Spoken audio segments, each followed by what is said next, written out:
For over a century, we've thought of national power strictly in terms of the oil beneath the soil. But imagine a world where the ultimate measure of a nation's strength is its grip on materials like lithium, cobalt, and rare earth elements. Well, that world is already here.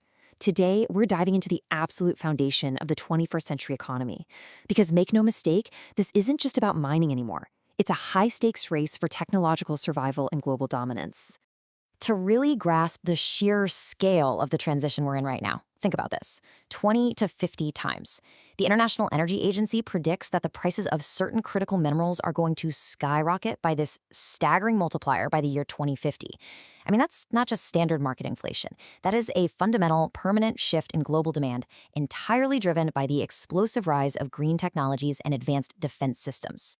Think about how global empires and massive industries built their entire fortunes on coal and petroleum. We are witnessing that era pivot in real time. The true source of global wealth and security is shifting squarely to the nations that control critical minerals. And right now, India's heavy reliance on importing these materials isn't just an economic drain. It's a massive, glaring vulnerability that leaves the whole country exposed to sudden global supply chain shocks.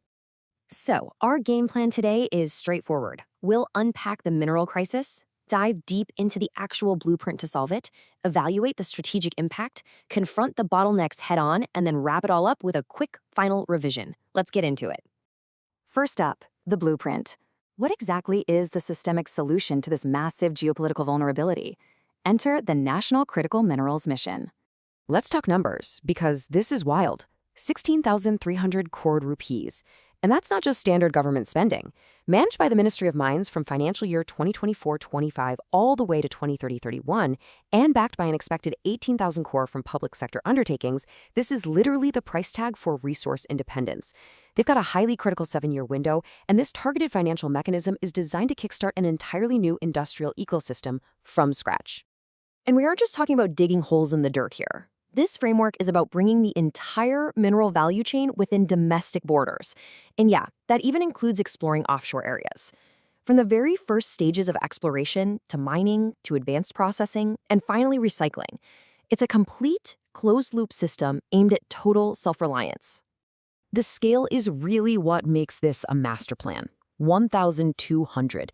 That is the sheer number of exploration projects set to launch by 2030-31. Operating right alongside the aggressive auctioning of over 100 critical mineral blocks, this massive push forms the blueprint for turning untouched geological potential into real, actionable economic assets. It's honestly like a giant puzzle, and all these mechanisms are interconnected gears working together.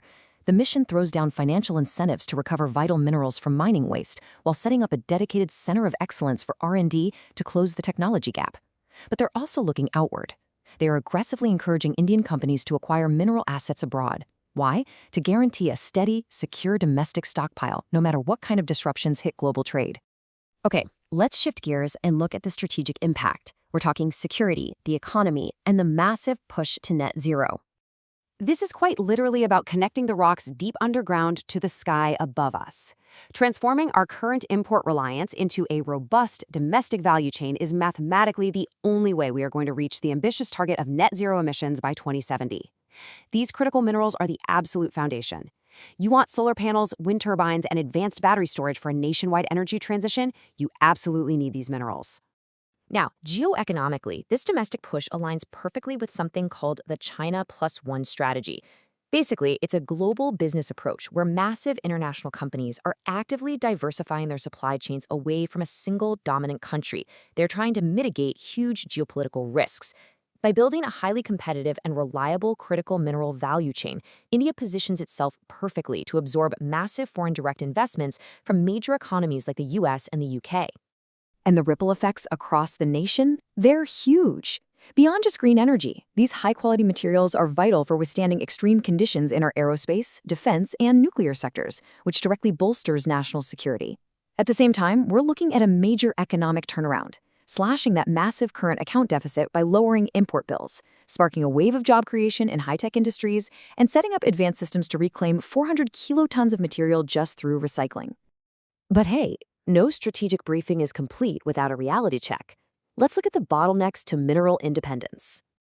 There's a pretty stark contrast happening here. On one hand, you've got the mission's high-speed ambitions for rapid extraction. But the ground realities? They're tough. The geology itself is incredibly complex, and we're currently lacking comprehensive early-stage data. Throw in high capital risks, incredibly slow regulatory approvals, and massive bureaucratic licensing delays, and it severely deters the exact private sector investment needed to actually make this blueprint work. And the systemic roadblocks don't stop there. You can't just mandate that mining is going to happen if you're facing massive public opposition over ecological damage. Plus, even if you manage to extract the raw earth, if you don't have the transport and processing infrastructure, or if you're facing a severe shortage of trained mining professionals and advanced tech, the whole system just stalls out. It's a bitter irony, really. Building the infrastructure to achieve independence currently requires relying heavily on those same global supply chains. All right, let's bring it all together with a final revision to make sure we've mastered the core concepts. So if you remember anything today, make it this. The core problem? A severe import dependency in a technologically vital sector. The solution? The 16,300 crore rupee National Critical Minerals Mission designed to engineer a closed-loop domestic supply chain. The massive geopolitical and environmental drivers pushing this forward are the China Plus One strategy and the Net Zero 2070 target. And your must-remember stats: 1,200 upcoming exploration projects and a goal to recycle 400 kilotons of material. Ultimately, this entire mission is a bold attempt to convert a glaring economic vulnerability into a high-tech strategic advantage. I want to leave you with a provocative question to chew on as we watch this historic transition unfold over the next few years. Can domestic policy alone truly overcome the deep, unyielding geological realities and the intense geopolitical pressures of the global mineral race? Think about the execution of this massive blueprint and what it's genuinely going to take for a nation to build an independent, technologically secure future.